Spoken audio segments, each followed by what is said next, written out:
बुलढाण्यामध्ये चिखला गावामध्ये रातोरात पुतळा उभारण्याची घटना झाली होती आणि याच घटनेची पुनरावृत्ती राज्यभरात होताना दिसते। सोलापूरमध्ये मोहोळ आणि त्यानंतर बीडच्या गेवराईमध्ये असेच प्रकार सातत्याने घडताना दिसलेले आहेत।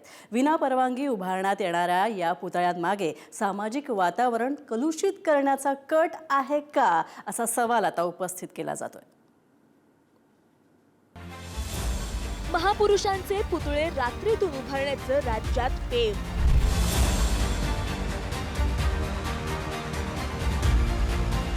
बुलढाण्यानंतर गेवराईतही रातोरात शिवरायांचा पुतळा।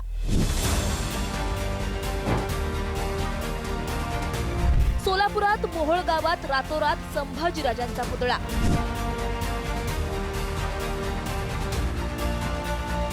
विना परवानगी पुतळे उभारण्याचा नेमका हेतू काय? बुलढाणा जिल्ह्यात लोणार तालुक्यात चिखला गावात शिवरायांचा पुतळा उभारण्यात आला आणि पुतळ्याच्या जागेवरून वादंग झाला। हा पुतळा अंगणवाडी परिसरात न बसवता ग्रामपंचायत परिसरात बसवावा असं एका गटाचं म्हणणं होतं। ही अंगणवाडी गावाच्या मध्यवर्ती असल्यानं त्या ठिकाणी सामाजिक आणि कौटुंबिक कार्यक्रम होत असल्यानं दुसऱ्या जागी पुतळा असावा अशी गावच्या सरपंचांसह काही ग्रामस्थांची इच्छा होती। तर दुसरा गट अंगणवाडीच्या आवारातच पुतळा बसवण्यासाठी आग्रही होता। 3 फेब्रुवारीला अज्ञात व्यक्तींनी रातोरात शिवरायांचा पुतळा बसवला।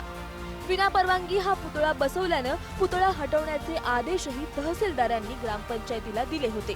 शिवजयंतीनंतर पुतळ्याच्या जागेवरून वादाचं रूपांतर हाणामारीत झालं। त्यात महिलांची धक्काबुक्की झाली आणि त्यात संजीवनी वाघ या महिलेला जब्बर मारहाण करण्यात आल्याचा आरोप करण्यात येतोय। आरोप करणारी महिला खोटं बोलत असल्याचं दुसऱ्या गटाचं म्हणणं आहे। इथपर्यंत बोलणं चालू होतं की शिवाजी महाराज नागराला बांधून नाला तोडून न्यायचा। मी सांगितलं मी होऊ देणार नाही। त्याच्यानंतर मी पुतळ्यासमोर बसले, माझ्या सोबतच्या काही महिला इथं बाहेर बाजूला बसल्या, माझ्या त्यांच्या बायांना PSI ला घेरात घेऊन आणि सांगळे साहेबाच्या आणि सानप साहेबाच्या त्यांच्या दोघांच्या मार्गदर्शनाखाली त्या समाजानं आम्हाला मारलं। माझ्या अंगावरचे कपडे पाडले। मुली जेवढाल्या ती पुरी एवढाल्या मुली आमच्या, आम्ही तिच्याकडे वाईट नजरेनं कोणच पाहिलं नाही आणि वाईट नजरेनं तिचे कपडे कोणच फाडले नाही। तिनं तिच्या हातान कपडे फाडले, दारी आली, दारी बसली, सगळं पोलीस प्रशासन तिथं होता, PSI तिथं होते, सगळे होते ना तिथं। आणि आमच्याच घरावर काड्या मारले, हे केलं। माझा स्वतःचा मुलगा फौजी आहे, माझ्या नवऱ्याला नेलं त्यानं ना, आम्हाला ते गेल्याच्या नंतर मग आमच्या घरावर अशा काड्या फेकले, दगड आणले, गाड्याचं नुकसान केलं, घरातलं नुकसान केलं। आम्ही कोणीच कोणाला म्हणून नाही, आम्हाला स्वतः कपडे फाडून तिथं जाता येत होता, व्हिडिओ काढता तिथे। आम्ही कालही काढे नाही, आजही काढे नाही, काढणार नाही। आम्ही एवढी जातीची खालच्या स्तराला येणार नाही। त्या मुलीनं आमच्या गावाचं सगळं नाव खराब फक्त केलं, ते एकटं पोरील केलं, नाहीतर आम्हाला मराठी वंजारी कोणत्याच कोणाला समजत नव्हते इथून मागं। माझा नवरा अटक केलेला आहे आणि त्या ग्रामपंचायतचे ऑपरेटर असून त्यांना अटक केलेली आहे। गावगावचे असे तर बरेच आमच्या गावची लेकरं अटक केले, ते उद्या पेपरला बसू शकत नाही, ते पेपरला बसले पाहिजे। आमच्या माणसांना सुटका झाली पाहिजे। या प्रकरणात मराठा नेते मनोज जरांगेंनीही उडी घेतली। महिलेला मारहाण करणाऱ्यांना अटक करा, अन्यथा आंदोलनाचा इशारा त्यांनी दिला। तर या महिलेच्या नातेवाईकांनी घरात घुसून मारहाण केल्याचा आरोप चिखलाचे सरपंच गणेश काकड यांनी केलाय।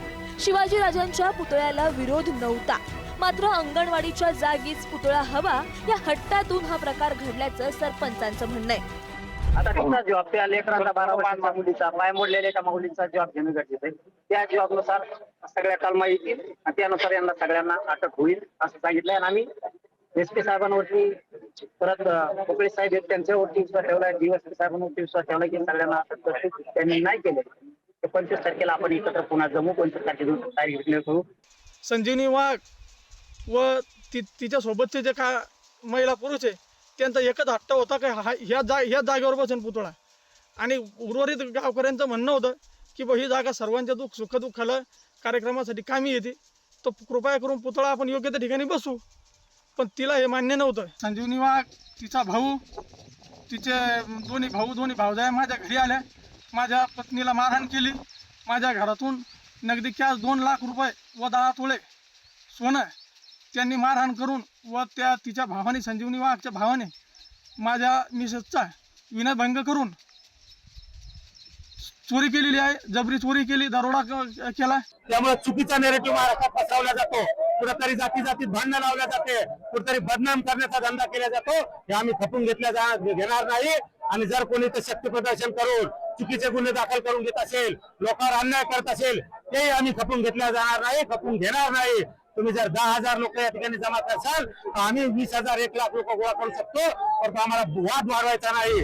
ही घटना ज्या चिखला गावात घडलीये त्या गावातून आतापर्यंत सरपंच काकड यांच्यासह 23 जणांना अटक करण्यात आली आहे. चिखला गाव वंजारी बहुल असल्यानं या वादानं आता मराठा विरुद्ध वंजारी असं स्वरूप धारण केलंय.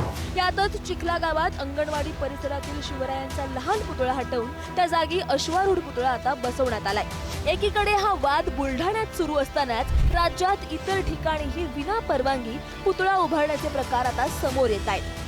सोलापुरातील मोहोळमध्ये विना परवानगी छत्रपती संभाजी महाराजांचा पुतळा उभारण्यात आलाय. मध्यरात्री शंभूराजे प्रेमींकडून मोहोळ एसटी स्टँड समोर हा पुतळा उभारण्यात आलाय. विना परवानगी पुतळा हटवण्याची तयारी प्रशासनानं सुरू केल्यानंतर स्थानिकांनी याला विरोध दर्शवला. मोहोळ शहरात कोणताही कायदा सुव्यवस्थेचा प्रश्न निर्माण होऊ नये यासाठी पोलीस बंदोबस्त तैनात करण्यात आलाय. हा पुतळा तर उभा केलेला आहे, तर त्या पुतळ्याचा विटंबना होऊ नये मुलींसाठी पुतळा आहे असा ठेवावा अशी आमची प्रशासनाला विनंती आहे.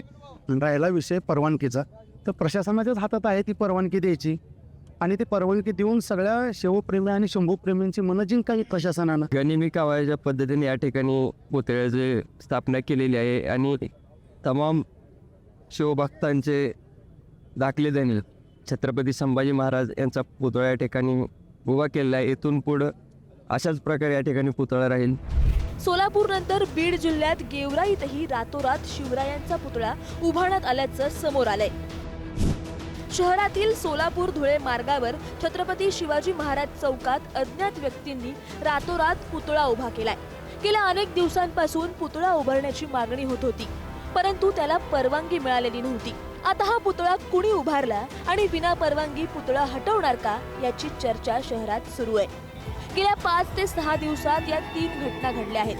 विना परवानगी रातोरात पुतळे उभारण्याचा हा नवा पॅटर्न दिसतोय. प्रशासनाची रीतसर परवानगी घेऊन पुतळा उभारण्याचा पर्याय असताना गुपचूप पुतळा उभारण्यामागे नेमका काय हेतू असतो हे शोधण्याची गरज आहे. यातून सामाजिक शांतता भंग करण्याचा कुणी प्रयत्न करत आहे का असा सवाल आता उपस्थित होतोय. ब्युरो रिपोर्ट, पुढारी न्यूज, बुलढाणा.